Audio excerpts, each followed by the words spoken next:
Jai Hind Defense Aspirant, my name is Shivam Pandey and welcome to Trishul Defense Academy YouTube channel. Guys, जैसा कि आप लोग देखते हो कि आप लोगों की प्रिपरेशन होती है, आप लोग पढ़ते रहते हो, बहुत ज़्यादा कंसिस्टेंट हो आप सब पढ़ाई को लेकर के, ठीक है। आप लोगों को टाइम नहीं मिल पाता है कि सर PYQ कहाँ से लें, क्या करें। तो गाइज इसी चीज़ को देखते हुए अब हम लोग लेकर के आए हैं PYQ, सिर्फ और सिर्फ PYQ की एक सीरीज जिसमें प्रीवियस ईयर जो क्वेश्चंस हैं सिर्फ वही डिस्कस किए जाएंगे और इधर उधर के और कोई भी क्वेश्चंस नहीं डिस्कस किए जाएंगे। जो यूपीएससी ने सिर्फ और सिर्फ एनडीए के लिए फ्रेम किए हुए क्वेश्चंस है वही यहाँ पे हम लोग डिस्कस करेंगे जो कि आ चुके हैं आपके एग्जाम में, ठीक है गाइस। तो ये सीरीज हम लोग स्टार्ट कर रहे हैं और ये जो सीरीज है ये इतिहास यानी हिस्ट्री की सीरीज देखने के लिए मिलेगी, बाइलिंगुअल सीरीज देखने के लिए मिलेगी, दोनों भाषा में देखने के लिए मिलेगी आपको। आप स्क्रीन पे देख सकते हो, इसी तरीके से रहेगी। और ये जो सीरीज का जो PDF है ना गाइस, इस PDF को आप लोग जो त्रिशूल डिफेंस एकेडमी का जो टेलीग्राम चैनल है वहां से जाकर के इसको डाउनलोड कर सकते हो।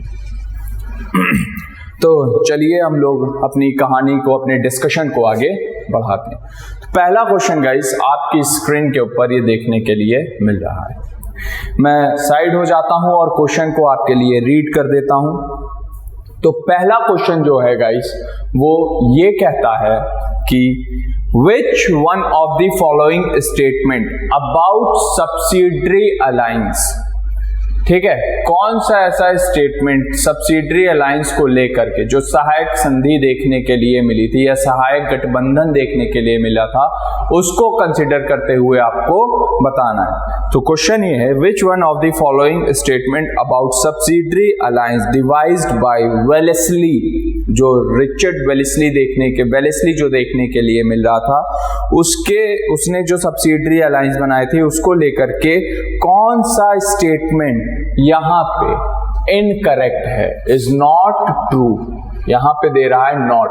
तो इस चीज को ध्यान में रखना। हम लोग जल्दी में ये जो सारे टर्म्स होते हैं ना नॉट करेक्ट, इन सबको मिस कर देते हैं और अपने साथ ब्लंडर कर देते हैं, आते हुए क्वेश्चंस भी हम गलत कर देते हैं। तो इस चीज को ध्यान में रखना, is not correct.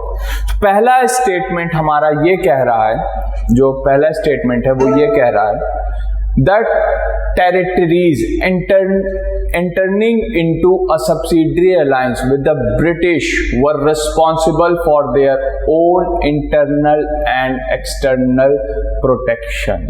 Low sir, पहली बात तो यही हो गई, पहला ही ऑप्शन पढ़ करके हमको पता चला है, ठीक है, British responsible for their own internal and external, दो चीज आ गई सर, मार्क कर लेते हैं इसको। The territories entering into subsidiary alliance with the British were responsible for their own।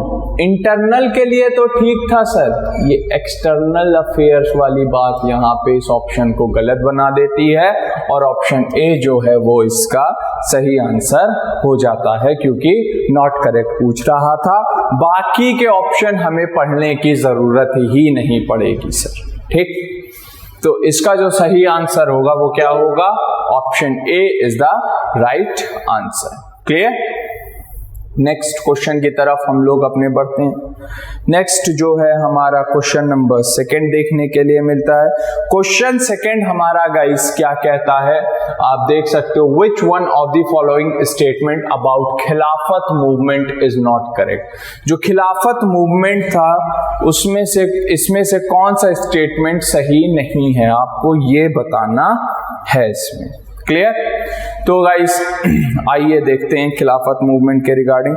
The Khilafat movement demanded that the खलीफा must retain the control over Muslim holy place.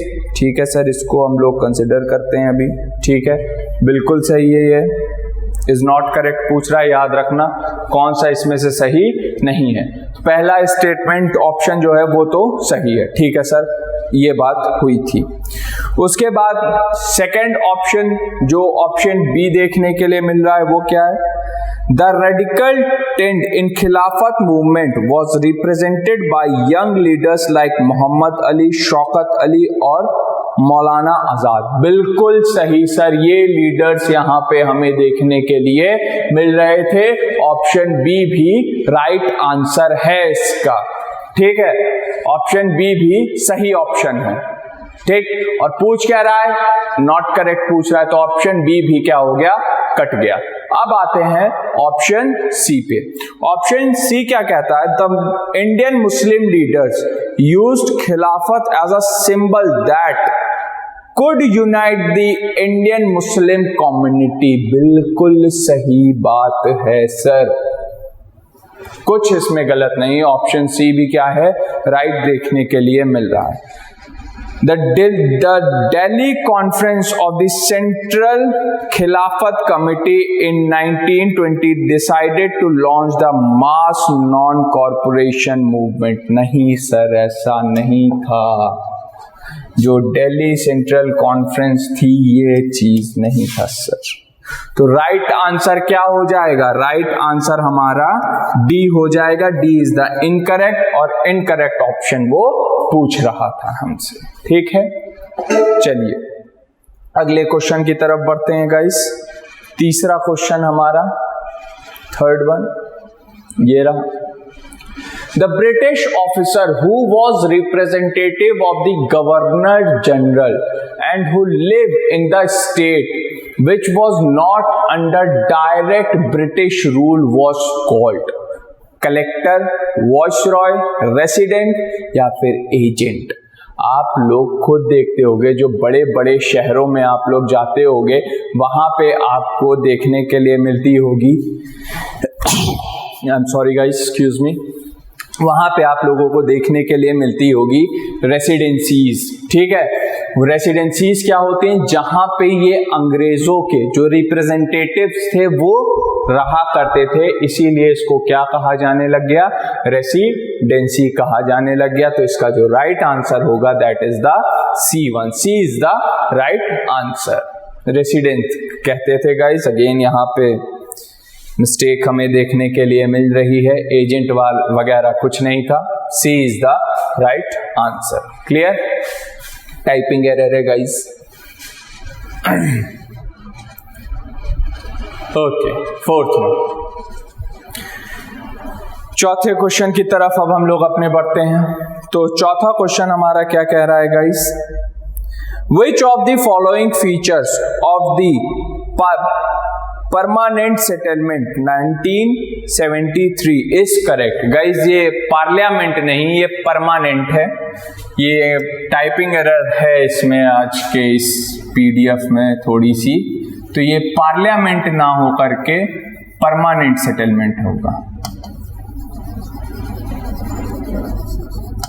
Permanent settlement 1970 through Cornwallis लेकर के आया था। ठीक, तो वो पूछ रहा है इस और आर करेक्ट।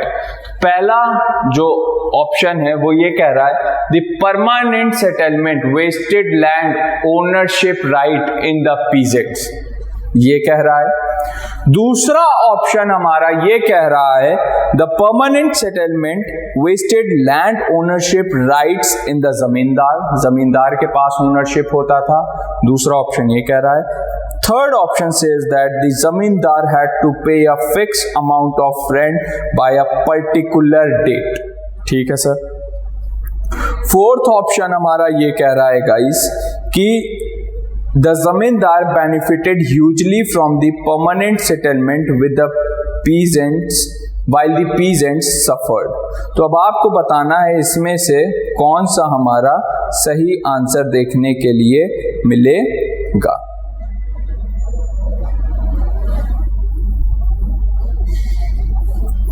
क्लियर, आपको इसमें से सही आंसर बताना है। तो गाइस इसका जो राइट आंसर है, अब आप एक बार ऑप्शन देख लो, ये आपने देख लिया, अब ऑप्शंस को आप लोग एक बार देख लो।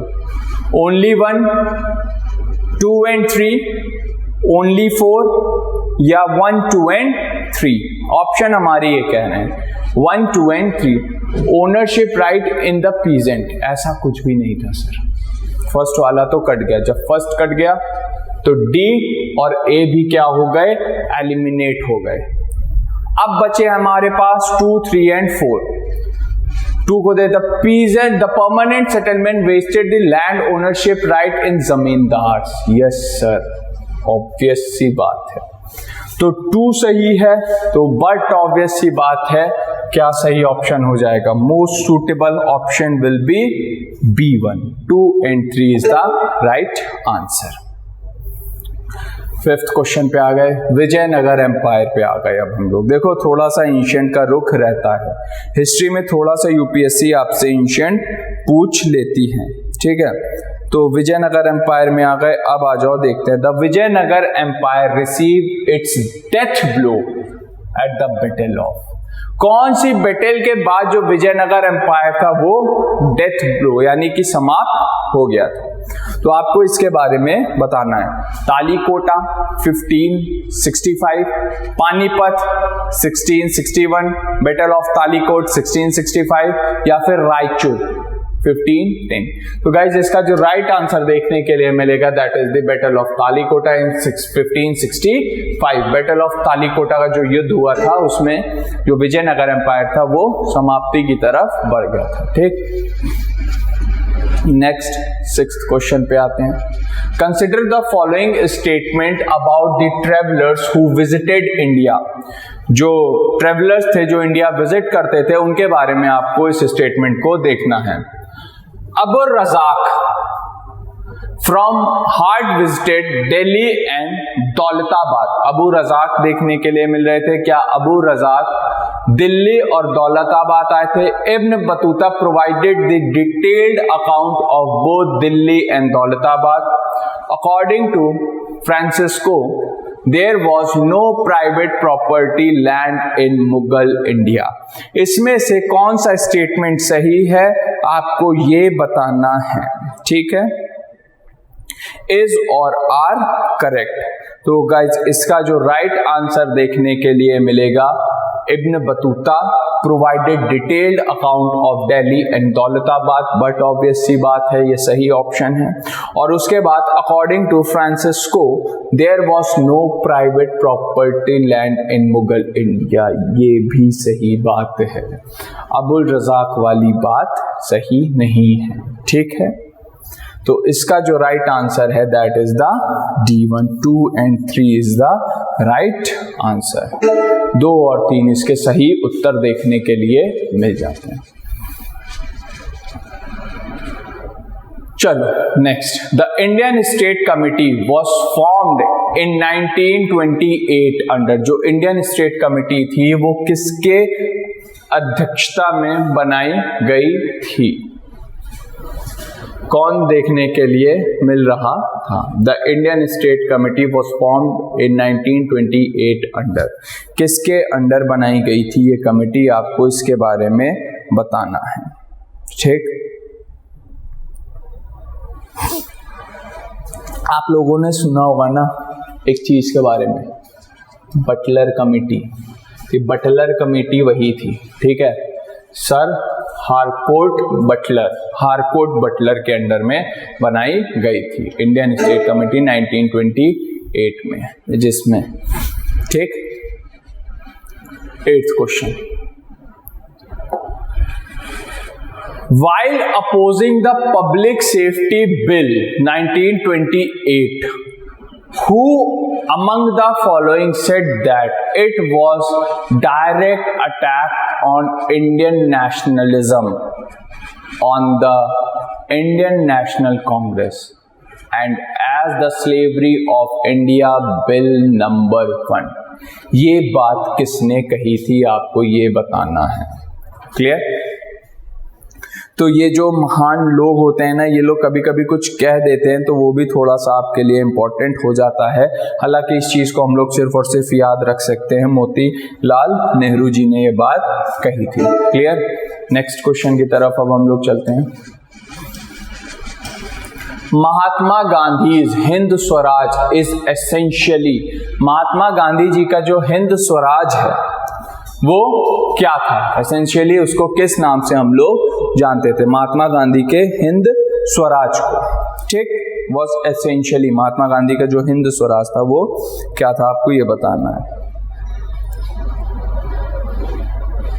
Hind Swaraj, the critic of Western modernity, an outline of his philosophy of satyagrah and invocations to India's to free themselves from the British, a blueprint of Gram Swaraj। सीधी सी बात है, it was the a critic of the Western modernity के critics हुआ करते थे। Next question,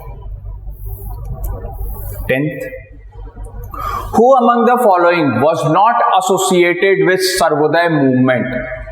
Sarvodaya movement से इसमें से कौन एसोसिएट नहीं करते थे, आपको ये बताना है।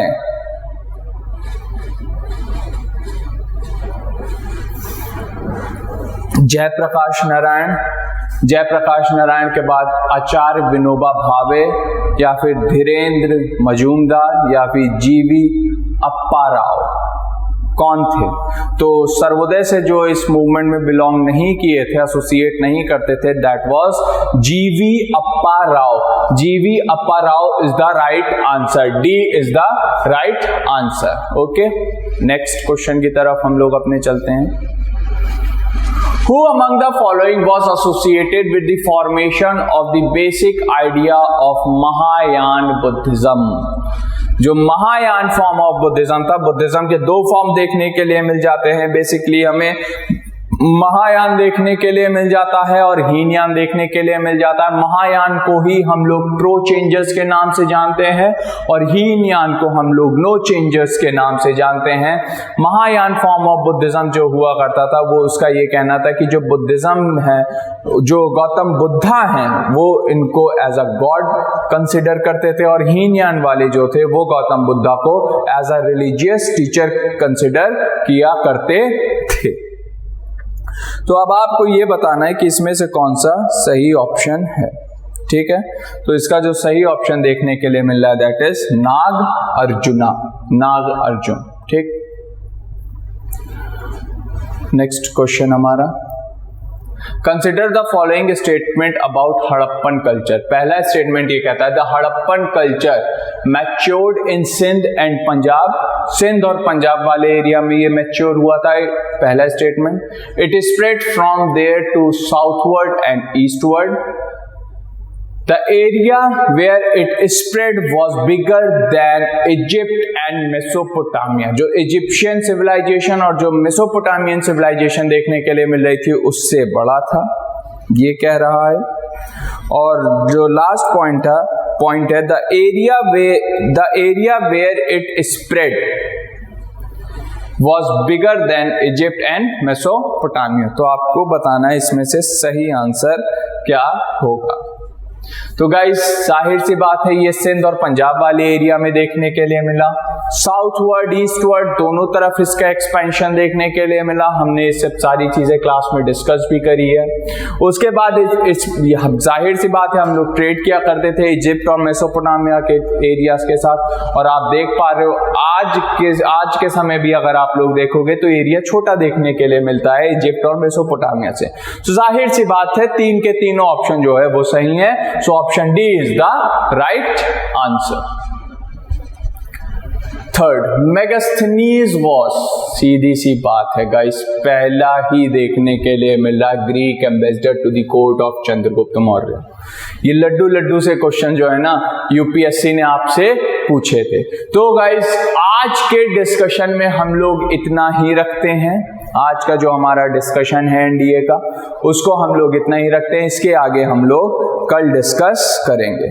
So guys this is all for today and thanks a lot for watching this series. और गाइस इस सीरीज को हम लोग आगे कंटिन्यू करेंगे। तो गाइस प्लीज आप लोग अपनी प्रैक्टिस को जारी रखो, जंग अभी जारी है, जब तक सिलेक्शन नहीं हो जाता तब तक हमें युद्ध स्तर पर लड़ाई लड़नी है। ठीक है, ज्यादा से ज्यादा टॉपिक पढ़ो, जिन टॉपिक्स को पढ़ा है उस टॉपिक्स के maximum number of question solve करने की कोशिश करो आप लोग, ये एग्जाम में आपके बहुत ज्यादा बेनिफिशियल होगा।